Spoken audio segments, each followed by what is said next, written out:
दलहरूमा भएको तीव्र गुटबन्दीको असर स्थानीय तहको निर्वाचनमा जित्ने निश्चित भएका पालिकामा समेत आफ्नै पार्टीको गुटका कारण पराजित।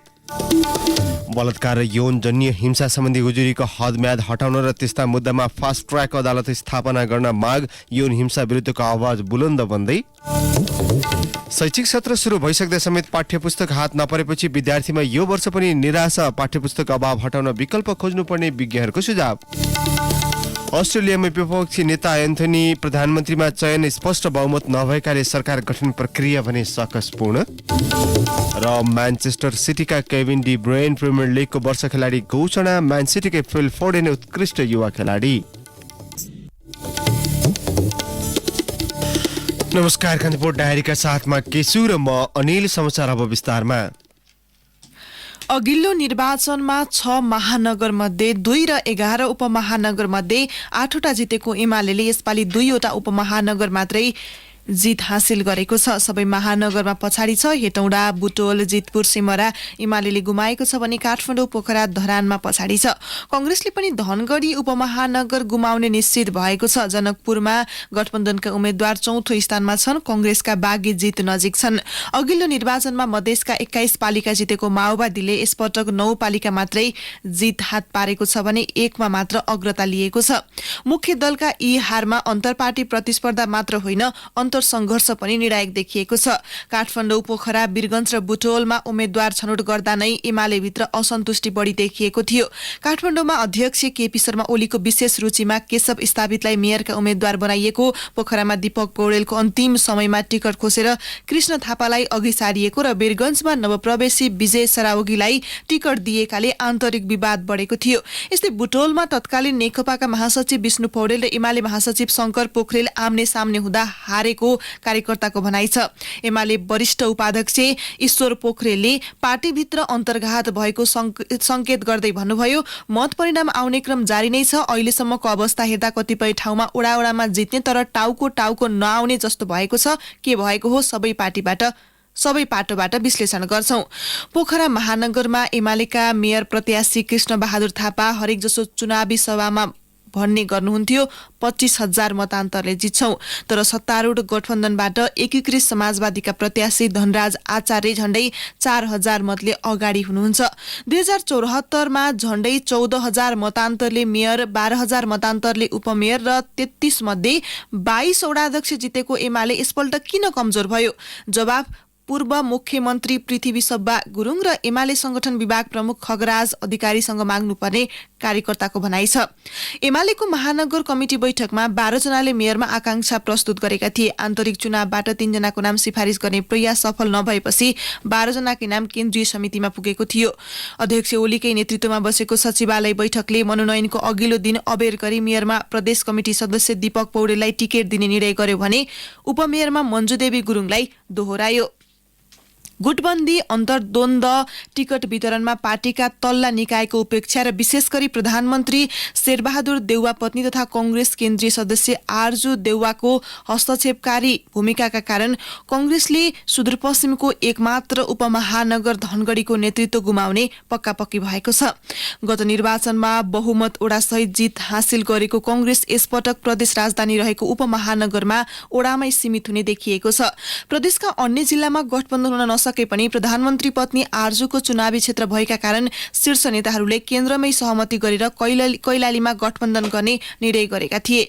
आरजू गत निर्वाचनमा कैलाली 5बाट संघीय सांसदमा पराजित हुनुभएको थियो। आउँदो संसदीय निर्वाचनलाई लक्षित गरी कांग्रेसले कलैयामा गठबन्धन गरे पनि कार्यकर्ताले नरुचाएको देखिएको छ।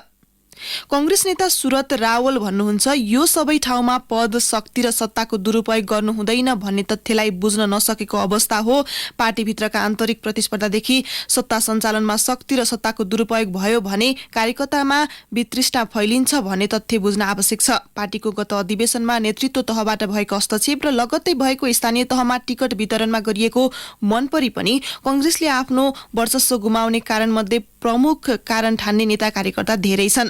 प्रधानमन्त्री पत्नी आरजु देउवाका प्रिय पात्र हुन् नृपौड। जिल्ला स्तरमा व्यापक छलफल र सहमति नखोजेरै केन्द्रबाट सिधै टिकट लिएर आउनु आरजुको निर्वाचन क्षेत्र भएकाले कार्यकर्ताको चाहना भन्दा पनि उनको चाहनाले टिकट दिइनु निर्वाचन भन्दा अघि भएको कंग्रेसको अधिवेशनमा पनि केन्द्रबाटै नेतृत्व जिताउने हराउने खेल हुनुले पनि सत्ता गठबन्धनलाई कंग्रेसभित्रै चुनौती थपिएको हो। कंग्रेसको गत अधिवेशनमा सभापतिका उम्मेद्वार रहेका प्रकाश बम र नारायण भट्टबीच स्वस्थ प्रतिस्पर्धा हुन नदिएको आरोप कंग्रेस कार्यकर्ताको छ। कैलालीको कंग्रेस राजनीतिमा आरजुको हस्तक्षेपलाई धेरैले अहिलेको चुनावी स्थितिसँग जोडेका छन्। यस्तै जनकपुर उपमहानगर प्रमुख पदमा स्वतन्त्र उम्मेद्वार मनोज कुमार शाहले मतगणनाको पहिलो दिनदेखि नै अग्रता लिइरहेका वैशाख 9 मा कंग्रेस परित्याग गर्दै भन्नुभएको थियो, मेरो उम्मेदवारी जनकपुरमा कंग्रेस र रुख जोगाउनका लागि हो। 2074 को स्थानीय तह चुनावमा जनकपुरको प्रमुखमा कंग्रेसबाटै उम्मेद्वार बनेर दोस्रो धेरै मत ल्याएका शाहले त्यसैता आफ्ना गतिविधि निर्वाचनकै पूर्व तयारीमा खर्चिनु भएको हो। 2074 को स्थानीय निर्वाचनमा अन्य प्रदेशको तुलनामा राम्रो नतिजा ल्याएको मधेसमा माओवादी केन्द्रले यसपटक अपेक्षाकृत जित हासिल गर्न पनि सकेन। आंशिक रूपमा 5 दलीय गठबन्धन रहेको भए पनि बहुपक्षीय प्रतिस्पर्धा भएको मधेस प्रदेशमा अहिलेसम्मको परिणाम अनुसार माओवादी, कंग्रेस, एमाले र जसपापछि चौथो शक्तिका रूपमा माओवादी देखिएको छ। नेताहरू बीचको अन्तर्द्वन्द्व र अन्तर्घात पनि मधेसको स्थानीय निर्वाचनमा खराब परिणामका लागि जिम्मेवार देखिएको माओवादीकै नेताहरूको बुझाइ छ। स्थानीय तह निर्वाचनमा पछिल्लो नतिजा अनुसार कंग्रेसले 310 पालिकामा जित हात पारेको छ। पहिलो स्थानमा रहेको कंग्रेसले थप 17 पालिकामा अग्रता कायम राखेको छ। दोस्रो स्थानमा रहेको एमाले 190 पालिका प्रमुख जित्दै 15 पालिकामा अगाडि छ। माओवादी केन्द्रले 119 पालिका जितेको छ भने 2 पालिकामा अगाडि छ। जनता समाजवादी पार्टीले 26 पालिकामा प्रमुख जितेको छ भने 6 पालिकामा अग्रस्थानमा छ। एकीकृत समाजवादीले 17 पालिका जित्दै 2 पालिकामा अग्रता बनाएको छ। लोकतान्त्रिक समाजवादी पार्टीले 10 पालिकामा विजय प्राप्त गर्दा 5 पालिकामा अग्रता बनाएको छ। राप्रपा र विवेकशील साझासहित स्वतन्त्र उम्मेद्वारले 27 पालिकामा प्रमुख पद जितेका छन् भने 5 पालिकामा अहिलेसम्म अग्रस्थानमा छन्। मुलुकभरका 6 महानगरपालिका मध्ये विराटनगरको मत परिणाम घोषणा भइसकेको छ भने अन्य 5 वटामा मतगणना जारी रहेको छ। काठमाडौँ महानगरपालिकामा स्वतन्त्र उम्मेद्वारको अग्रता कायमै छ। पछिल्लो मत परिणाम अनुसार काठमाडौँ महानगरपालिकामा स्वतन्त्र उम्मेद्वार बालेन्द्र शाहले 16,000 भन्दा बढी मतान्तर सहित अग्रस्थानमा रहनु भएको छ। शाहले 35,751 मत प्राप्त गर्दा एमालेका केशव स्थापितले 19,515 मत प्राप्त गर्नु भएको छ। 2 जना बीचको मतान्तर 16,236 रहेको छ। यसै नेपाली कंग्रेसकी सिर्जना सिंहले 19,458 मत प्राप्त गर्नुभएको छ। यस्तै भरतपुर महानगरपालिकामा माओवादी केन्द्र किरेणु दाहालले पछिल्लो विवरण अनुसार 6,666 मत अन्तर सहित अग्रता लिनु भएको छ। दाहालले 31,676 मत प्राप्त गर्नुभएको छ। एमालेका विजय सुवेदीले 25,010 मत ल्याउनु भएको छ। स्वतन्त्र उम्मेद्वार जगन्नाथ पौडेलले 11,096 मत प्राप्त गर्नुभएको छ। उपप्रमुखमा कंग्रेसका चित्रसेन अधिकारीले 34,086 मत सहित अग्रता कायम गर्दा राष्ट्रिय प्रजातन्त्र पार्टीकी हिमाला गुरुङले 19,495 मत प्राप्त गर्नुभएको छ। यस्तै ललितपुर महानगरपालिकामा गठबन्धनका उम्मेद्वार कंग्रेसका चिरीबाबु महर्जनले 11,259 मतान्तर सहित अग्रता लिनुभएको छ। महर्जनले 27,242 मत ल्याउँदा उहाँका निकटतम प्रतिद्वन्दी एमालेका हरिकृष्ण व्यञ्जनकारले 15,983 मत प्राप्त गर्नुभएको छ। उपप्रमुखमा एमालेकी मञ्जली साक्यले 15,765 मत ल्याउँदा नेकपा माओवादी केन्द्रका बाबुराजा बज्रचार्यको 10,834 मत छ। कास्कीको पोखरा महानगरमा एकीकृत समाजवादीका धनराज आचार्यले 37,122 मतका साथमा अग्रता कायम गर्नुभएको छ भने एमालेका कृष्ण बहादुर थापाले 33,850 मत प्राप्त गर्नुभएको छ। उपप्रमुखमा एमालेकी मञ्जु देवी गुरुङले 38,576 मत ल्याउँदा कंग्रेसकी कोपिला राणा भाटले 37,545 मत प्राप्त गर्नुभएको छ।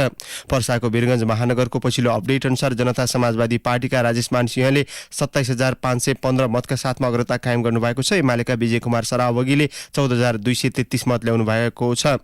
उपप्रमुखमा कंग्रेसका इम्तियाज आलमको 19,049 मत छ भने लोकतान्त्रिक समाजवादी पार्टीका पुरुषोत्तम लाल झाले 4,251 मत प्राप्त गर्नुभएको छ। विराटनगरमा नेपाली कंग्रेसका उम्मेद्वार नागेश कोइराला हिजो नै निर्वाचित भइसक्नु भएको छ। 11 उपमहानगरपालिका मध्ये 7 उपमहानगरको अन्तिम नतिजा सार्वजनिक भएको छ। तीमध्ये नेपाली कंग्रेसले 3 र एमाले 2 उपमहानगरमा जित हासिल गरेका छन्। यस्तै माओवादी केन्द्र र एकीकृत समाजवादीले 1-1 उपमहानगरपालिकामा प्रमुख पद जितेका छन्। दाङको गोराई र बाराको कलैयामा एमाले, सुनसरीको इटहरी, बाँकेको नेपालगञ्ज र बुटोलमा नेपाली कंग्रेस, बाराकको जितपुर सिमरामा माओवादी केन्द्र र मकवानपुरको हेटौडामा एकीकृत समाजवादी पार्टीले प्रमुख पद जितेका हुन्। 4वटा उपमहानगरपालिकाको जारी मतगणनामा सुनसरीको धरान, धनुषाको जनकपुर धाम, धनगढीमा स्वतन्त्र उम्मेद्वारले अग्रता कायम गरेका छन् भने दाङको तुलसीपुरमा एमाले अग्र स्थानमा छ। सुनसरीको इटहरी उपमहानगरपालिका प्रमुखमा नेपाली कंग्रेसका उम्मेद्वार हेमकर्ण पौडेल विजयी हुनुभएको छ। उहाँले निकटतम प्रतिद्वन्दी नेपाल कम्युनिस्ट पार्टी एमालेका उम्मेद्वार याम कुमार चुङवाङ सुब्बालाई 5,018 मतान्तरले पराजित गर्नुभयो। पौडेलले 33,049 मत प्राप्त गर्नुभएको छ। पराजित एम कुमार चुङवाङ सुब्बाले 28,031 मत ल्याउनुभयो। यस्तै उपप्रमुखमा नेपाल कम्युनिस्ट पार्टी एमालेकी उम्मेद्वार संगीता कुमारी चौधरी 32,436 मतसहित विजयी हुनुभएको छ। उहाँका निकटतम प्रतिद्वन्दी नेपाल कम्युनिस्ट पार्टी एकीकृत समाजवादीका उम्मेद्वार केशव कुमार विष्टले 18,031 मत ल्याउनुभयो। बुटोल उपमहानगरपालिकामा नेपाली कंग्रेसका खेलाराज पाण्डेयले 30,130 मत प्राप्त गरी विजयी हुनुभएको छ। पाण्डेले निकटतम प्रतिद्वन्दी एमालेका बाबुराम भट्टराईलाई 7,533 मत अन्तरले पराजित गर्नुभयो। भट्टराईले 22,597 मत प्राप्त गर्नुभयो। उपप्रमुखमा एमालेकी सावित्रा देवी अर्याल 24,904 मतसहित विजयी हुनुभयो। हामीलाई प्राप्त बाँकी 4 उपमहानगरपालिकाको पछिल्लो मत परिणाम अनुसार धनगढीको मेयरमा स्वतन्त्र उम्मेद्वार गोपाल हमाल 25,021 मतका साथमा अगाडि हुनुहुन्छ। हमाललाई पछ्याइरहेका नेपाली कंग्रेसका निरपबहादुर ओडले 13,051 मत प्राप्त गर्नुभएको छ। उपमेयरमा नेकपा एमालेकी कला कुमारी राणा 12,966 मतसहित अग्रस्थानमा हुनुहुन्छ। धरान उपमहानगरपालिकामा स्वतन्त्र उम्मेद्वार हर्कराज राईले 16,026 मत प्राप्त गर्ने अग्रता कायम गर्नुभएको छ। कंग्रेसका किशोर राईले 13,182 मत प्राप्त गर्नुभएको छ। एमालेबाट मञ्जु भण्डारी सुवेदीले 10,622 मत प्राप्त गर्नुभएको छ। उपप्रमुखमा माओवादी केन्द्रका ऐन्द्र विक्रम बेगाले 16,026 मत प्राप्त गर्नुभएको छ। दाङको तुलसीपुर उपमहानगरपालिकाको मेयरमा एमालेका टीकाराम खड्काले 13,843 मतसहित अग्रता कायम गर्नुभएको छ। उहाँका प्रतिस्पर्धी नेपाली कंग्रेसका गेहेन्द्र गिरीले 13,345 मत प्राप्त गर्नुभएको छ। उपमेयरमा एमालेकी स्यानी चौधरीको 13,009 मत छ भने एकीकृत समाजवादीका जोगबहादुर राणा बगरको 10,161 मत रहेको छ। धनुषाको जनकपुर धाम उपमहानगरपालिकामा स्वतन्त्र उम्मेद्वार मनोज कुमार शाहले 9,114 मत प्राप्त गर्दा एमालेका शिवशंकर शाहले 7,193 मत प्राप्त गर्नुभएको छ। उपप्रमुखमा कंग्रेसका किशोरी शाहले 10,640 मत प्राप्त गर्दा एमालेकी रुणादेवी झाले 8,143 मत प्राप्त गर्नुभएको छ। कान्तिपुर डायरीमा अब ब्रेकको पालो। ब्रेकपछि कान्तिपुर डायरीमा अब कान्तिपुर सविस्तार। कान्तिपुर सविस्तार। जनक शिक्षा सामग्री केन्द्रले विद्यालय तहको पाठ्यपुस्तक बिक्री वितरण शुरू गरेको सूचना जारी गरे पनि काठमाडौँमा रहेका विद्यालयमै पाठ्यपुस्तक पुग्न सकेको छैन। शैक्षिक सत्र शुरू भइसक्दा पनि पाठ्यपुस्तक हात नपर्दा विद्यार्थीमा निराशा देखिएको छ। जनक शिक्षा सामग्री केन्द्रले भने विभिन्न कारणले यस वर्षका लागि आवश्यक पाठ्यपुस्तक अझै छाप्न बाँकी रहेको बताउँदै आएको छ। हरेक वर्ष दोहोरिने पाठ्यपुस्तक अभावको समस्या समाधानका लागि विकल्प खोज्नुपर्ने विज्ञहरूले सुझाव दिएका छन्। काठमाडौँको विश्व निकेतन माध्यमिक विद्यालयका विद्यार्थीले अहिलेसम्म पाठ्यपुस्तक पाउन सकेका छैनन्। पाठ्यपुस्तक छपाई र बिक्री वितरणको जिम्मा पाएको जनक शिक्षा सामग्री केन्द्रले 1,55,00,000 पाठ्यपुस्तक छपाई कार्य सकेर वितरण पनि शुरू गरिसकेको बताइरहँदा काठमाडौँकै नाम चलेको सामुदायिक विद्यालयमा पाठ्यपुस्तक नपुग्नुमा सरकारको ढिला सुस्ती जिम्मेवार रहेको देखिन्छ। विश्व निकेतनका प्रधान अध्यापक हेरम्बराज कँडेल विद्यार्थीको हातमा पाठ्यपुस्तक नपुग्दा नैराश्यता उत्पन्न हुन थालेको बताउँछन्। देशमा यो परिवर्तन लोकतन्त्र आएपछि पनि भन्न चाहिँ सरकारले शैक्षिक सत्र खोलेकै दिन विद्यार्थीको हात हातमा पाठ्यपुस्तक आइपुग्छ भन्छ। अहिले पाठ्यपुस्तक आइपुग्दैन। हामी शिक्षकहरूले पनि करिकुलम बेस पाठ्यक्रमको आधारमा पढाउनु पर्ने हो। हामी शिक्षकहरूमा पनि पाठ्यपुस्तक हातमा लिएर पढाउने बानीको विकास भएको छ। विद्यार्थीहरू त पाठ्यपुस्तक नभएदेखि एकदम केही पनि सकिँदैन जस्तो, केही पनि नपाए जस्तो भन्ने किसिमको बुझाइ छ। किताब अहिले हातमा छैन। त्यो भएको हुनाले गर्दाखेरि चाहिँ अलिकति विद्यार्थीहरूमा अलिकति अन्यलता, अलिकति निराशा, अनि त्यहाँबाट माथिल्लो कक्षामा उत्तीर्ण भइसकेपछि छिटो किताब हातमा परेर नयाँ किताब कपी नोट कपीहरू किनेर चाहिँ भन्दा अलिकति सुरुका दिनहरूमा चाहिँ किताब नयाँ सौन्जेल केही दिन जम्मै पढ्ने पाना पल्टाएर हेर्ने बच्चाहरूको जुन एउटा चुलबुले चञ्चले स्वभाव, एउटा बानी, एउटा कौतूहलता हुने, त्यो नभएले गर्दा उनीहरूमा निराशा जस्तो, अन्यलता जस्तो कहिले आउँछ त किताब भनेर उनीहरूले हामीलाई पटक पटक सोधिरहने। विद्यालय तहको कक्षा 4 देखि 12 सम्मका लागि 1,80,00,000 पाठ्यपुस्तक आवश्यक पर्छ। मतपत्र छपाई कार्य गरेको र कागज सहज रूपमा उपलब्ध नहुँदा समयमै पाठ्यपुस्तक छाप्न नसकेको केन्द्रको स्पष्टोक्ति छ। केन्द्रका प्रवक्ता चित्रकुमार आचार्य भन्छन्, चैतको 12-13 गतेदेखि नै मतपत्र छाप्न सुरु गर्यौं। अब मतपत्र छाप्न सुरु गर्दाखेरि हाम्रो जनशक्ति लगायत मेसिनहरू इन्भल्भमेन्ट भयो। अर्को कुरा चाहिँ हाम्रो कागजमा पनि समयमा आपूर्ति, त्यो नियमित रूपमा कागजको नि आपूर्ति नभएको कारणले यो अन्तर्राष्ट्रिय स्तरमै कागजमा समस्या भएको भन्ने भएर अलिकति ढिला भएको। अहिले चाहिँ सबै कामहरू नियमित भइरहेको छ। केन्द्रले कक्षा 4 देखि 12 सम्मका पाठ्यपुस्तक जेठ 5 गतेदेखि नै बिक्री वितरण सुरु गरिसकेको सूचना जारी गरेको छ। तर पाठ्यपुस्तक कुनै पनि विद्यालयमा पुगिसकेको छैन। बुटवलका वितरक हरि अर्याल भन्छन्, अहिले खास गरी जनशिक्षा सामग्री केन्द्रका क्षेत्रीय कार्यालयहरूबाट बिक्री वितरण नै सुरु गर्न छैन। उहाँले कहिले 9 गते भन्नुहुन्छ, कहिले 12 गते सुरु गर्ने भन्नुहुन्छ। उहाँहरूको कागजमा गोरखापत्र संस्थानबाट निस्किने गोरखापत्र जनिमा सूचना निस्किएको छ, तर पुस्तकको उपलब्धता छैन।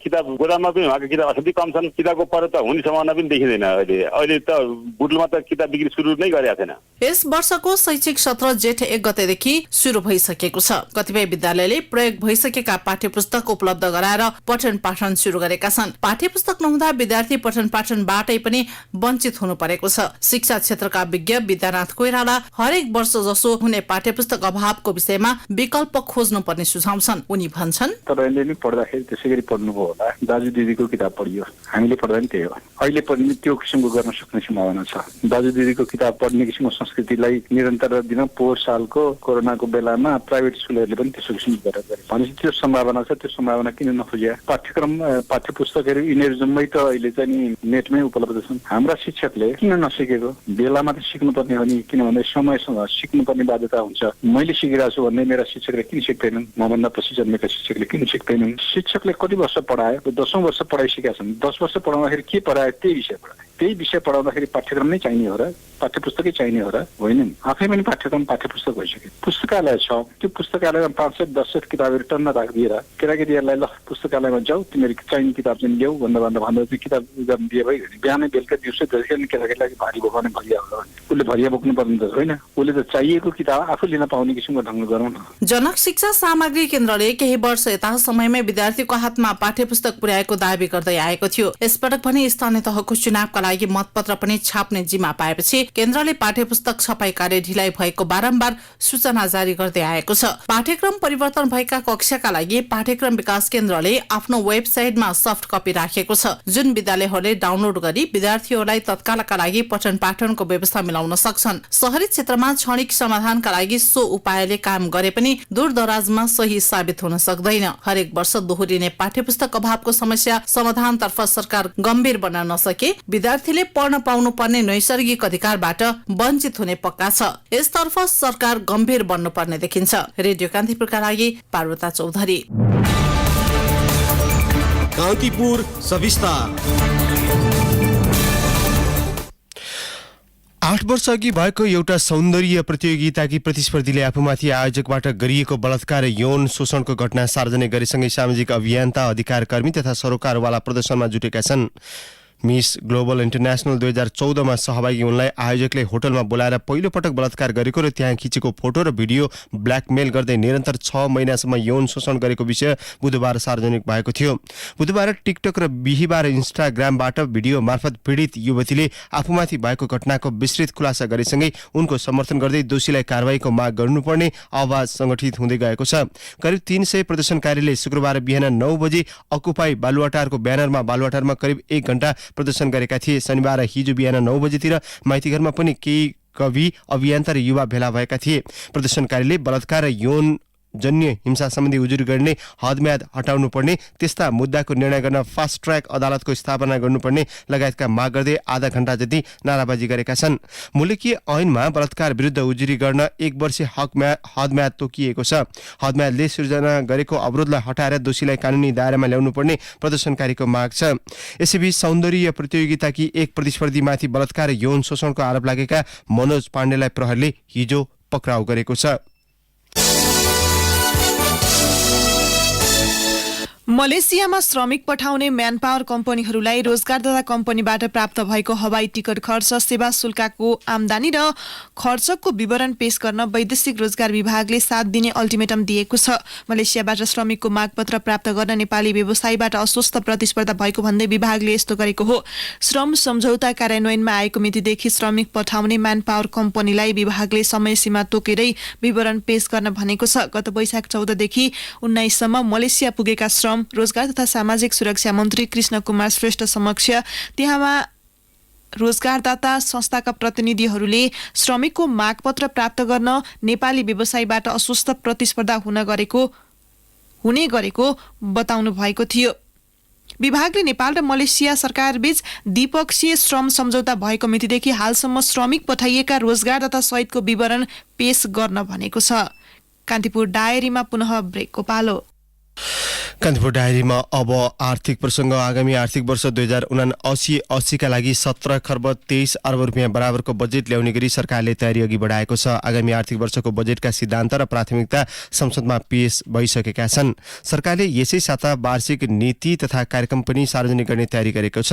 अर्थ मन्त्रालय स्रोतबाट कान्तिपुरलाई प्राप्त विवरण अनुसार आगामी आर्थिक वर्षका लागि चालु शीर्षकमा 10 खर्ब 49 अर्ब, पुँजीगत शीर्षकमा 4 खर्ब 56 अर्ब 36 करोड र विनियोजन व्यवस्थापनतर्फ 2 खर्ब 17 अर्ब 63 करोड रुपियाँ बराबरको बजेट प्रस्ताव गरिएको छ।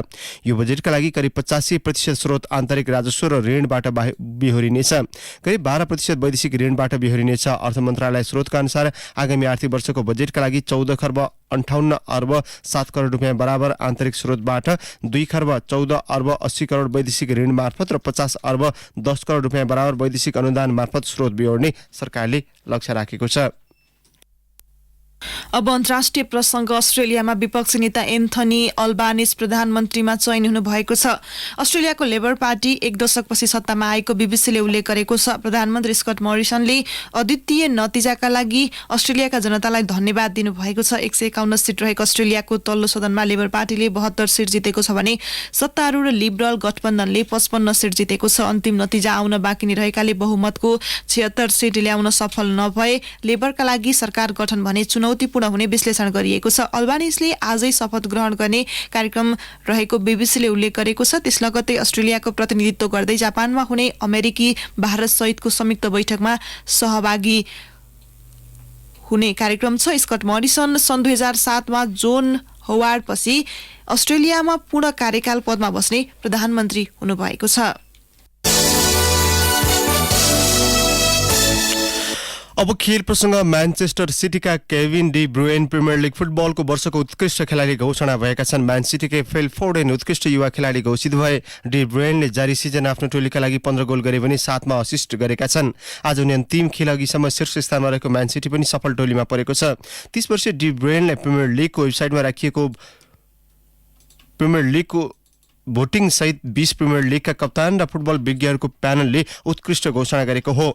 21 वर्षीय फिल फोर्डेन लगातार 2 सिजन उत्कृष्ट युवा खेलाडी घोषणा भएका छन्। सन् 2019-20 को सिजनको उत्कृष्ट प्रिमियर लिग खेलाडी भएका डी ब्रुयन एक पटक भन्दा बढी उत्कृष्ट घोषित हुने थियरी हेनरी, क्रिस्टियानो रोनाल्डो र नेमान्जा भिडकको सूचीमा परेका छन्। अब मौसम सम्बन्धी जानकारी।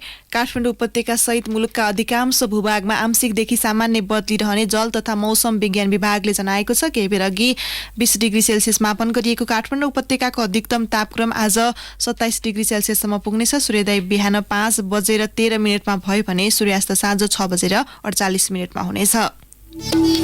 हवस् त, प्रसङ्गसित कान्तिपुर डायरीको यो बुलेटिन अहिलेलाई यहीँ सकिन्छ। साथी केशु र म अनिल बिदा माग्छौँ। नमस्कार।